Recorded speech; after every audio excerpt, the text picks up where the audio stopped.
Hey folks, today is August the 8th. It's currently about 10 o'clock in the morning. We're in the fxsimplifier trade room right now. Looks like they have one open order, one pending order. I am actually pretty late today, so we're going to try to get caught up here in a second, but I wanted you guys to see how that AUD CAD trade closed over the weekend. As you can see, it was opened on 8-2 and it closed on 8-7, which was yesterday on Sunday. And it looks like we made $123 on that trade. But as far as what we've done so far this week, let's see here. You can see on Sunday we had a trade, made 20, lost 21, made 66. This was basically a break-even trade. Here we made 80, made 48. So this is definitely a good start to the week. And right now, here's that open trade on the NZD Japanese yen.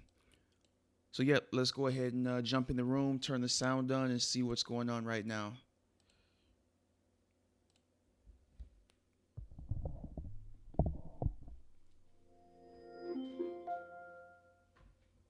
Welcome to the webinar. You have entered as an attendee in listen-only mode. Dollar or Aussie dollar, Kiwi, and so forth. I'm going to just bring up a Euro page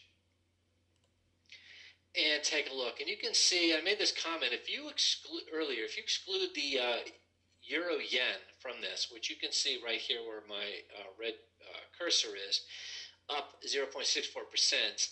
If you exclude that pair, then you're looking at a fairly range-bound currency overall, with the exception now also Euro Aussie. Okay, so Aussie dollar is really strengthened, so that has declined sharply, down 0.68% there.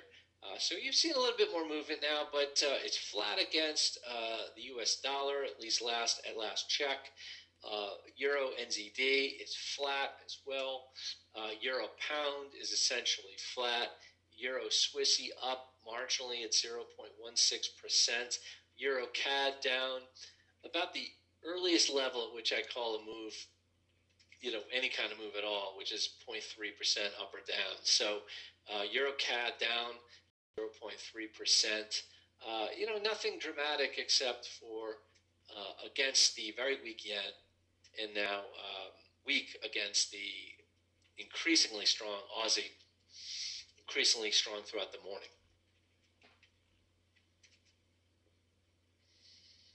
In terms of setups here, as I scan this, there have been times where Euro Pound, which is kind of in the middle of my screen, EUR GBP, where it's set up nicely against the pound, but the euro just hasn't been strong enough post-Brexit to do much on this pullback, for example. There was a winning trade in there, but just didn't do much. There might have been another winning trade in this area, Euro Pound as well. I think we had one in the room actually a week or two ago that I believe also was a winner in Euro Pound. But apart from those kind of surgical strike trades, this has not really been able to move tremendously and is constrained again today.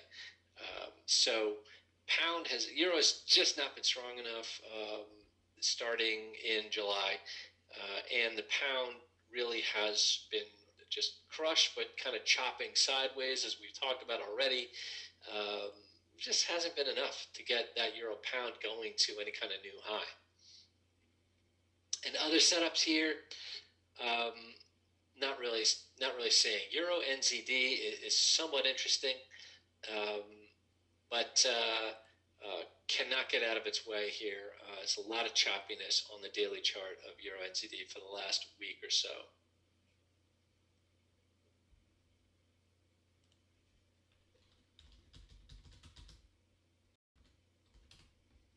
A few currency pairs we have not visited yet here this morning, other than mentioning in passing. We're seeing some strong pairs here because, that's interesting. Why is that? That should be ZAR. Bear with me while I just, there we go. Now it's refreshed. Okay.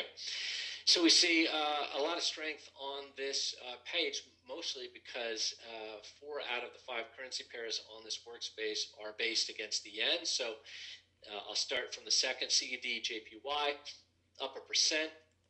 as the yen is weak. Swissy yen.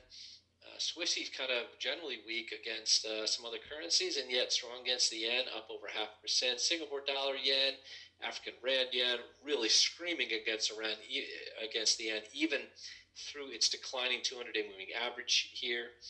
So you see a lot of strength. CAD Swissy also firming up. This I find has been very tough for any kind of swing setup. This CAD Swissy chart. There was one trade which there was one setup retesting a broken trend line sometime in the last month and a half that was a loss, just stopped out, couldn't quite build on anything. But in general, has been just kind of devoid of swing setups for me, this particular pair. And it's funny, this goes for any market I've ever traded. There's a basket of futures markets, which are very common, basket of stocks. Obviously, stocks have tremendous choices, but you can go into different areas. Maybe it's mining stocks for a while, maybe it's biotechs for a while, whatever. It'll vary. Same thing with Forex. There are currency pairs that generally become attractive to me, and you see a lot of correlation between various currencies based to the same base currency. But some of these like CAD Swissy, I just have not. I generally have not been interested in for a while. It's been a while since I found something that really looked fantastic there. Yeah, it's interesting. Like, I don't know. So I look at 45 pairs every day, whatever, a lot more on weekends, but up quite a bit. And yeah, you'll find something that there's nothing there for 6 months. And then other things where other pairs where there's like a decent looking setup, I don't know, every 3-4 weeks. But yeah, you don't have to trade everything. And it's often a function of trend, quite simply. Yeah. When something is trending strongly, up or down, you get a lot of opportunity with reactions against moving averages or trend lines. The candle signals often will confirm those reactions. What do I mean by reaction? So if you're in an uptrend, pullbacks to rising 20 MA, for example, and you'll see a bullish candle pattern and maybe some other factors like a fib level, or it could be many other things, will confirm that as an attractive and low risk swing trade. Same thing in downtrends. Just flip all that upside down. You get some nice sell setups at resistance points. So that is that's just easier, generally speaking, in strong trends. So when you get that low ADX and trends that are just weaker generally, it's tougher going.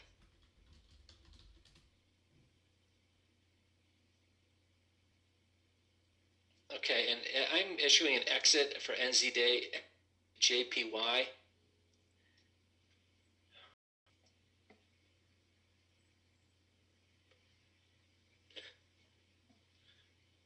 A bit extended for your taste? Short term. Yeah.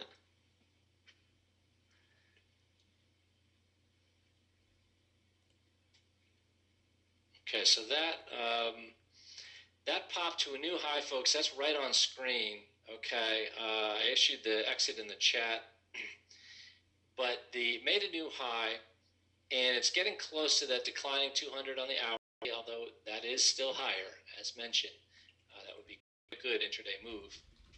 So everyone should trade as they see fit, but this is officially closed now, and I'll tally up when I can. I'll tally up when I can the results. In fact, Tag will help me with that. So, in terms of the Simplifier execution and so forth. So, Simplifier is saying it was 16.48. Okay, beautiful. All right, we're just looking for modest winners, kind of in that 15 and up typically. Obviously, depends on the pair, depends on the day, depends on a lot of different factors. But decent considering the spread, slightly wider than your small spreads. All right, guys, we just hit the 10-minute mark, and as you saw down here, he just closed out that NZD Japanese yen trade. I didn't catch how many pips it was, but he said he was just trying to go for 15 and up. So I'm assuming it was somewhere between 15 and 20 pips on that one. So I'm going to go ahead and pause it, and I'll come back. I believe the room ends at 11 o'clock.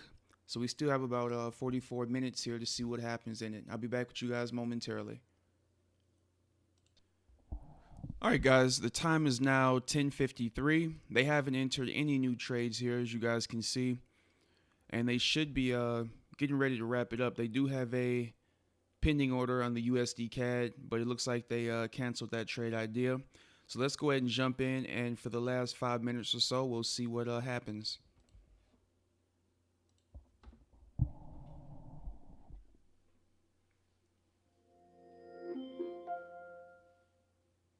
Welcome to the webinar. You have entered as an attendee in listen-only mode. And therefore, generally, the chart pattern will be much larger, much more potential, so on and so forth.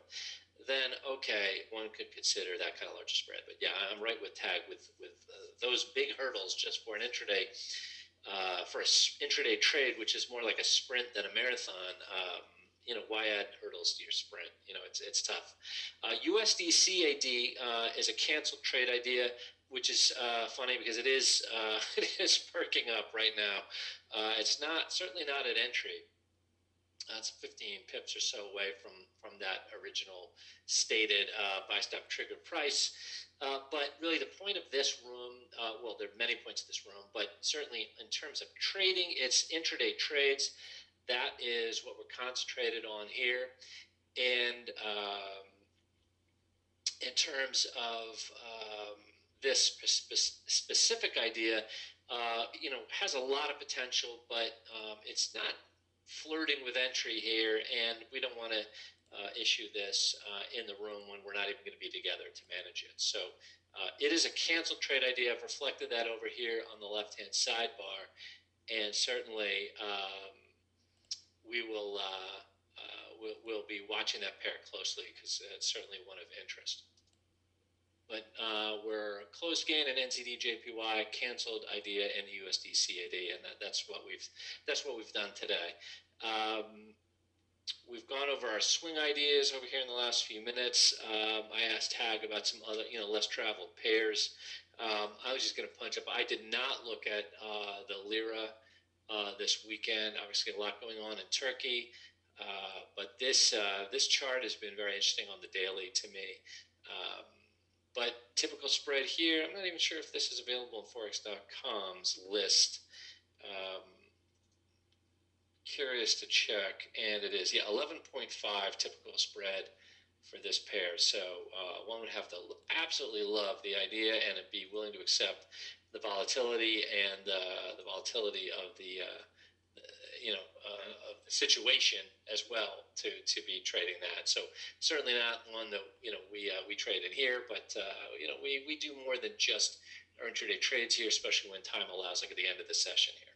Yeah, and that monthly and weekly, they both look really nice. I mean, that daily right there, it's obviously the past, whatever, since the coup thing, whatever that actually was, and whatever's happening now from it, it's been a bit crazier. But that monthly and weekly, those are pretty nice looking charts.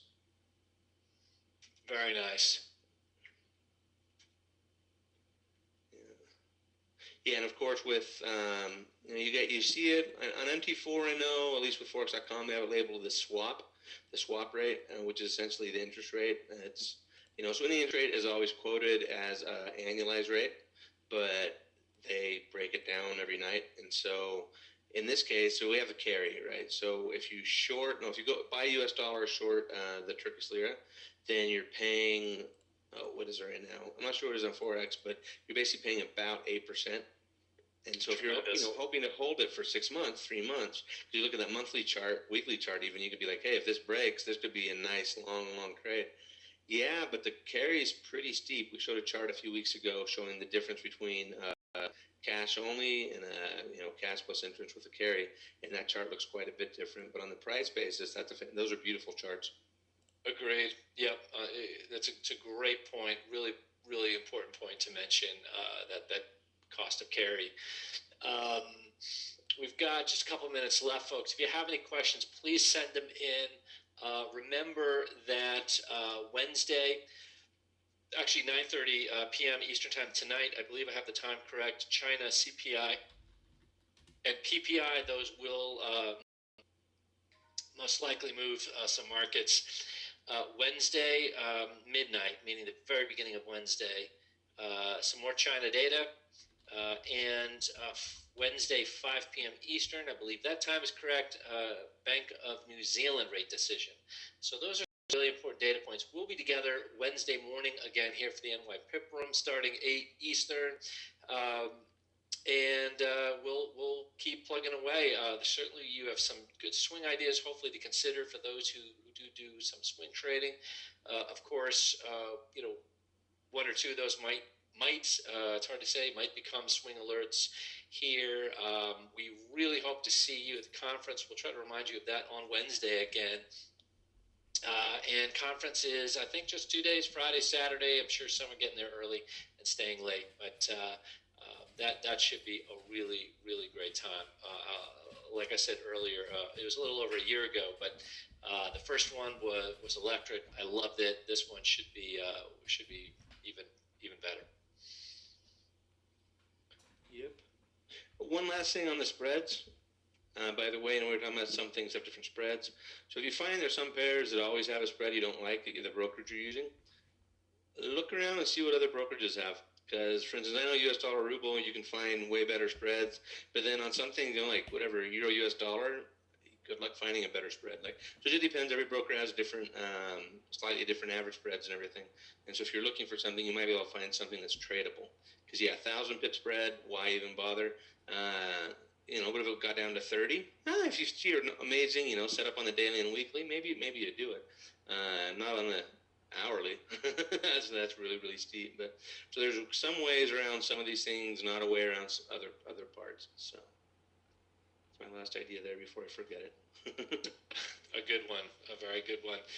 Folks, we will wrap up now. We will see you bright and early on Wednesday, or whenever you can join us on Wednesday. Thanks for another great session. Trade well, be smart. We'll see you in a couple days. Thanks, Tag. Yeah. Yep. See you on Wednesday, and those that aren't there Wednesday because you're traveling, we'll see you this weekend in Vegas. So, yay. All right, guys, they're shutting down the trade room here. As I showed you earlier, we took a few trades. Let me go ahead and shut that down. And then we just closed out that NZD Japanese yen.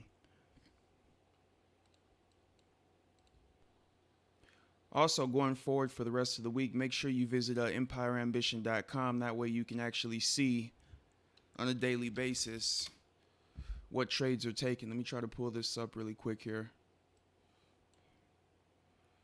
All right, this way you guys can see the winners and the losers.